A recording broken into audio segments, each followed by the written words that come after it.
The Holocene has ended. What we do now, and in the next few years, will profoundly affect the next few thousand years. The only conditions modern humans have ever known so far are changing, and changing fast. Nothing stays the same on this planet. Everything changes. The Earth is going into one of these jumps, and you don't know what is going to be on the other side of those jumps. The Earth is always jumping.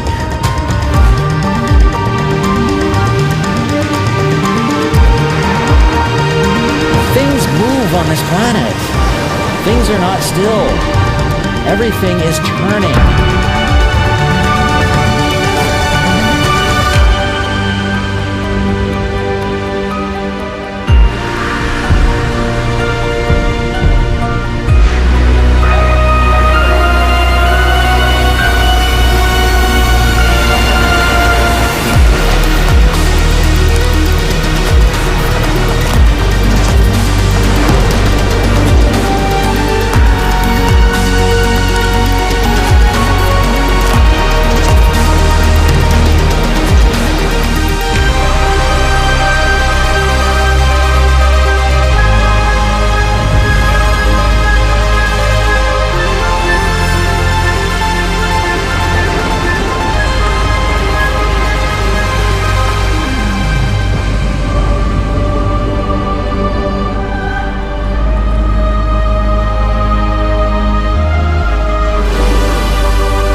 As it begins to run out of fuel, the sun won't simply fade away to nothing. Its core will collapse, and the extra heat this generates will cause its outer layers to expand.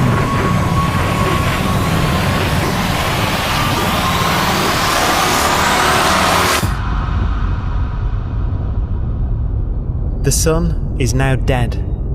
Its remains slowly cooling in the freezing temperatures of deep space.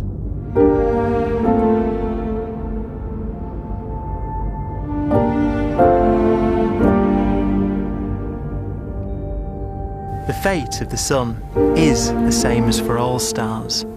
One day they must all eventually die, and the cosmos will be plunged into eternal night. All stars eventually will run out of fuel. The temperature of the universe drops. The stars, one by one, in the night sky, will turn off. And there'll be no more new stars created. And so that the universe will end not with a bang, but with a whimper. And not in fire, but in ice.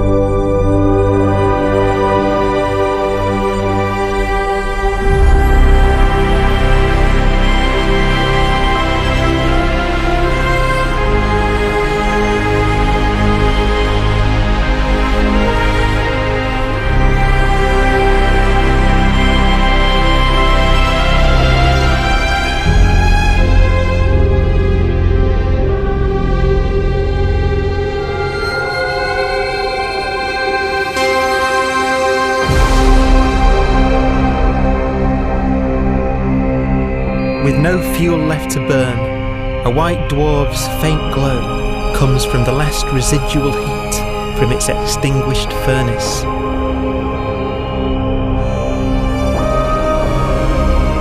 Looking at it from where the Earth is now, it would only generate the same amount of light as the full moon on a clear night.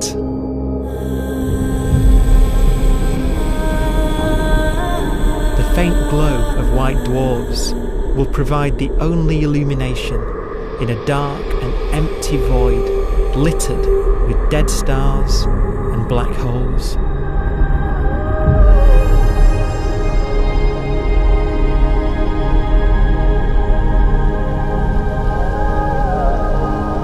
ways, it's kind of a ghost universe. It's the corpses, the zombie stars, that will take us into the future.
A black dwarf will be the final fate of those last stars. White dwarfs that have become so cold that they barely emit any more heat or light.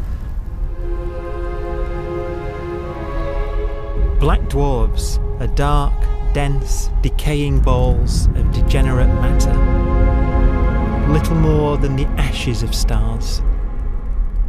Their constituent atoms are so severely crushed that black dwarfs are 1,000,000 times denser than our sun.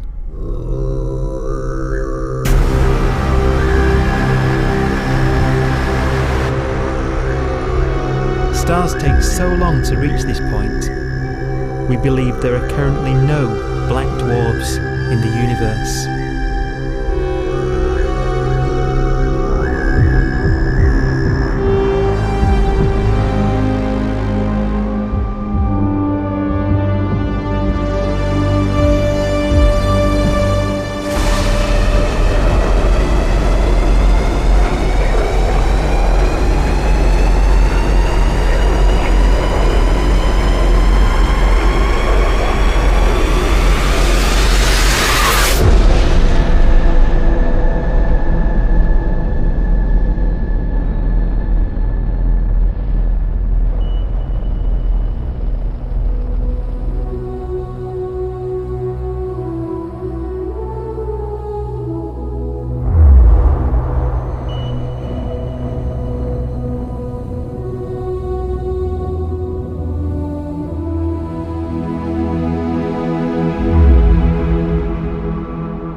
We have a pace of life that's based on really the energy available to us now.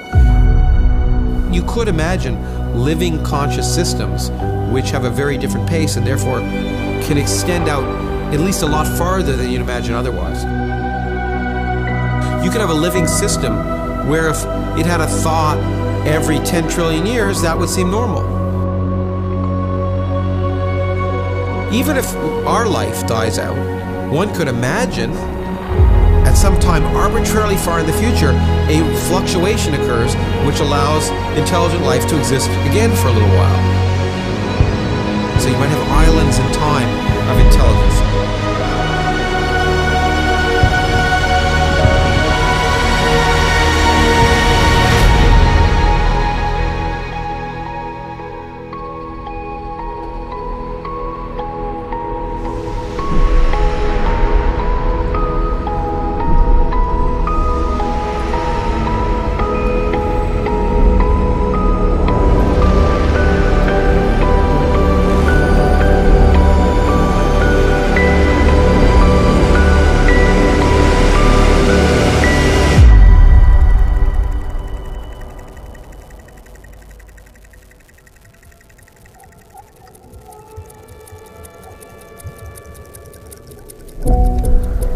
Proton, one of the fundamental building blocks of atomic matter, of what makes us up, can just spontaneously fall apart. Any material that evades the pull of a black hole eventually dies away as its protons disintegrate.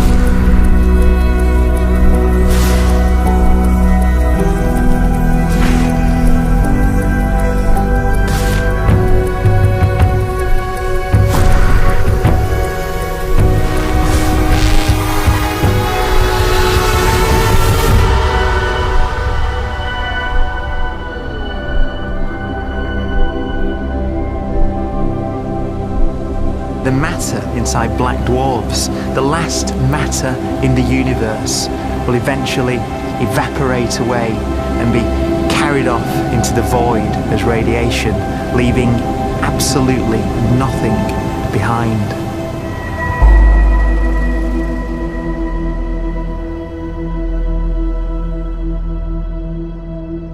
With the black dwarfs gone, there won't be a single atom of matter left.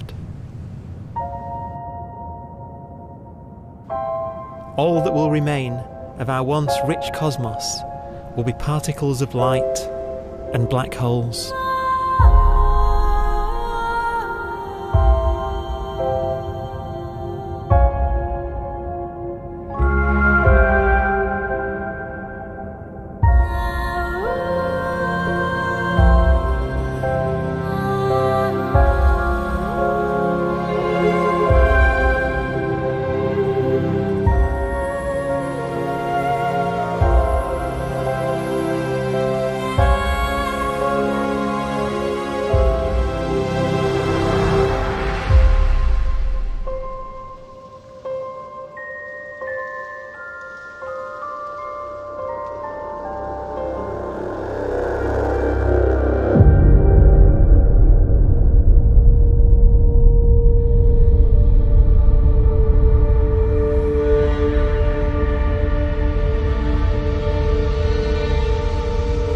The arrow of time creates a bright window in the universe's adolescence, during which life is possible. But it's a window that doesn't stay open for long. As a fraction of the lifespan of the universe, as measured from its beginning to the evaporation of the last black hole, life, as we know it, is only possible for 1,000th of a billion billionth billion billion billionth billion billion billionth of a percent.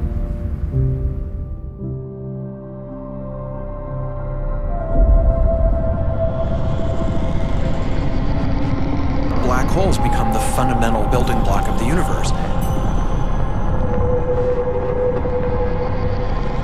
A galaxy will basically be a supermassive black hole in a center with smaller black holes orbiting it. Zombie galaxies filled with black holes continue to evolve. They'll eat each other and they'll get bigger, and maybe they'll fall into the supermassive black hole and it'll get bigger. The universe will still be an exciting, dynamic place. It's just that the timescales you're talking about are now trillions of years instead of thousands or millions of years.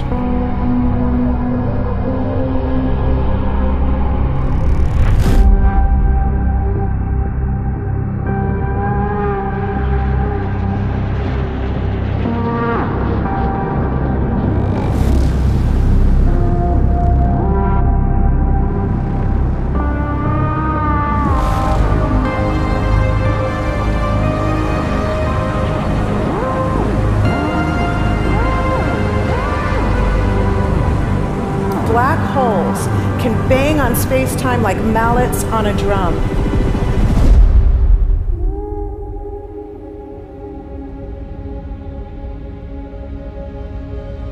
And they have a very characteristic song.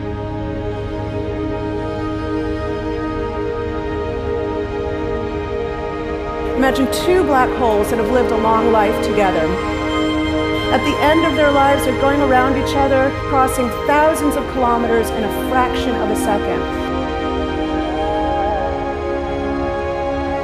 As they do so, they leave behind in their wake a ringing of space, an actual wave on space-time.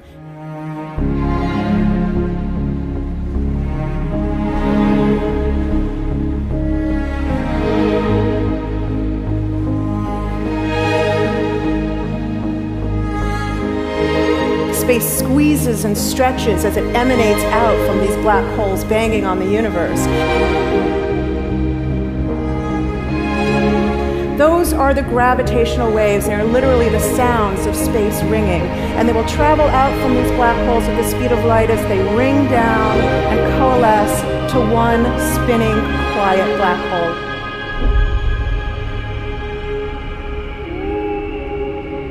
If you were standing near enough, your ear would resonate with the squeezing and stretching of space. You would literally hear the sound.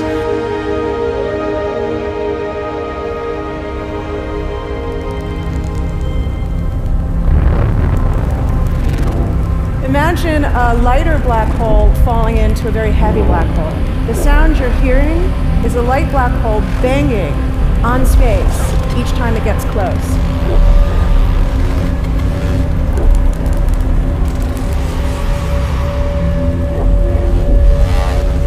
As it falls in, it gets faster and it gets louder.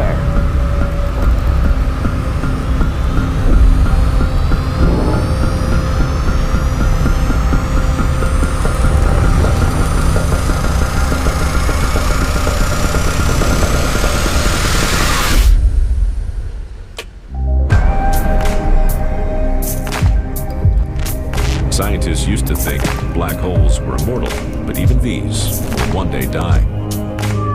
Now we're talking about timescales of unimaginable length, quadrillions of years into the future. On that timescale, even the black holes begin to evaporate.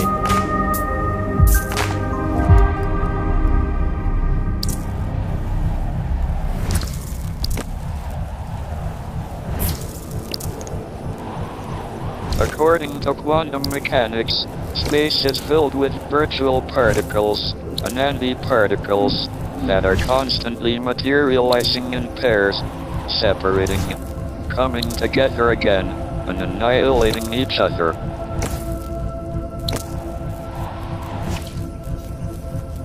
In the presence of a black hole, one member of a pair of virtual particles may fall into the hole, leaving the other member without a partner with which to annihilate. The forsaken particle appears to be radiation emitted by the black hole. And so, black holes are not eternal. They evaporate away at an increasing rate until they vanish in a gigantic explosion.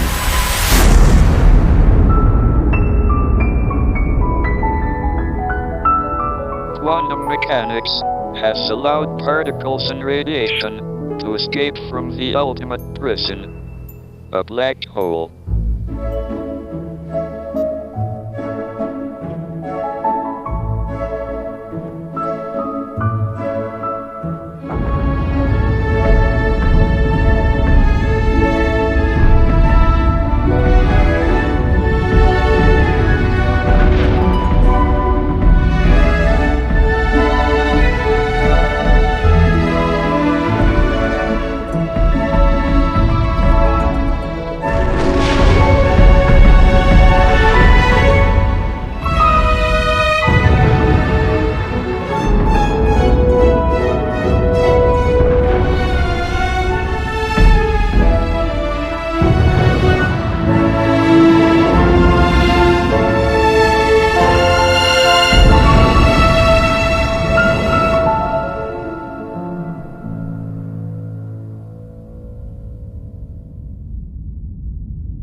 Philosophers and poets have asked the question, will the world end in fire or ice?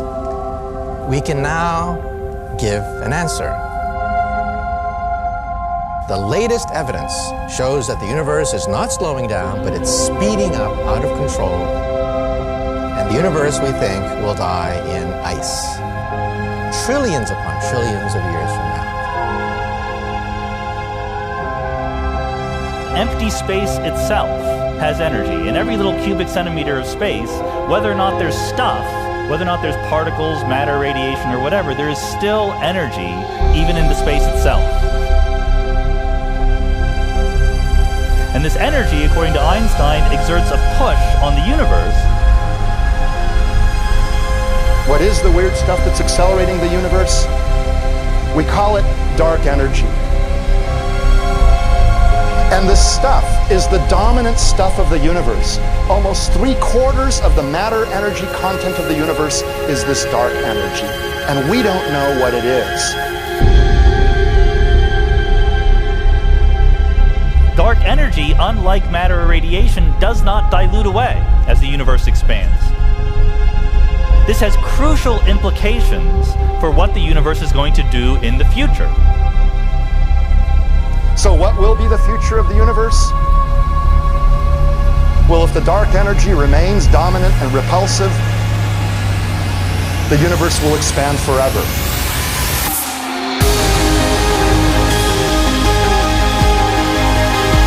Faster and faster and faster with time. A runaway universe. 70% of the energy of the universe resides in empty space, and we don't understand why. But we do know what will happen. If that energy continues to be there, the universe will become cold and dark and empty. That's the future as it might be. We don't know because we don't yet understand the nature of dark energy. Until we do, we won't know the future. We won't even understand our own origins, and that's why we want to know and study this subject.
Forecast does seem to be for an ever colder, ever emptier universe.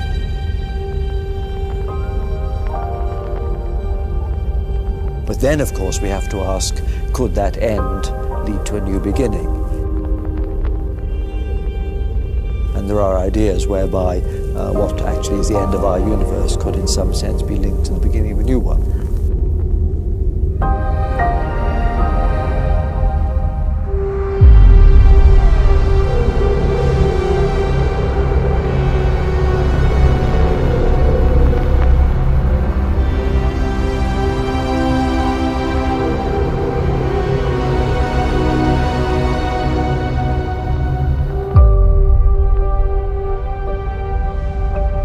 We've worked out the mathematics, the equations. They seem to say that if you have an atom smasher that can concentrate tremendous amounts of energy at a single point, you can perhaps open up a gateway, a baby universe.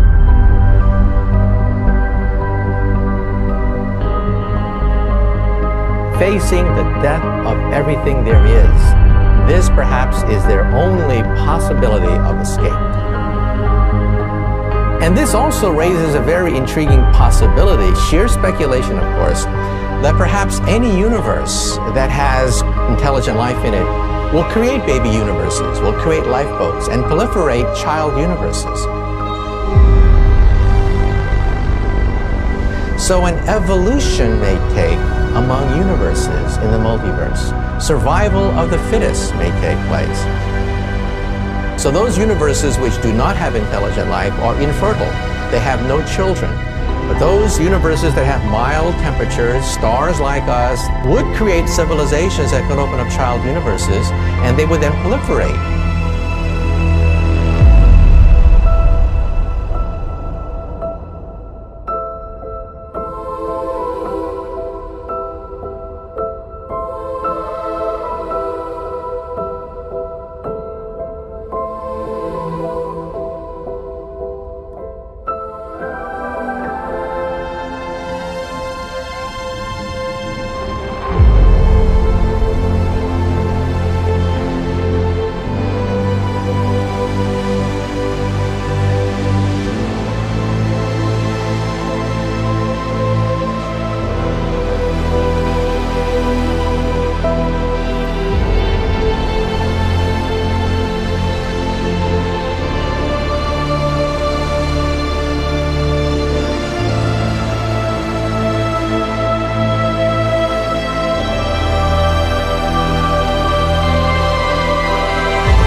After an unimaginable length of time, even the black holes will have evaporated and the universe will be nothing but a sea of photons gradually tending towards the same temperature as the expansion of the universe cools them towards absolute zero.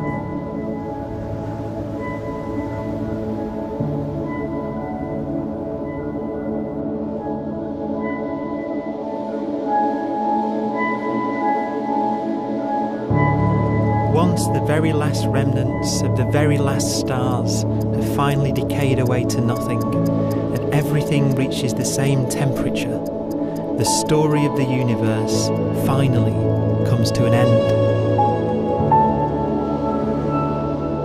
For the first time in its life, the universe will be permanent and unchanging.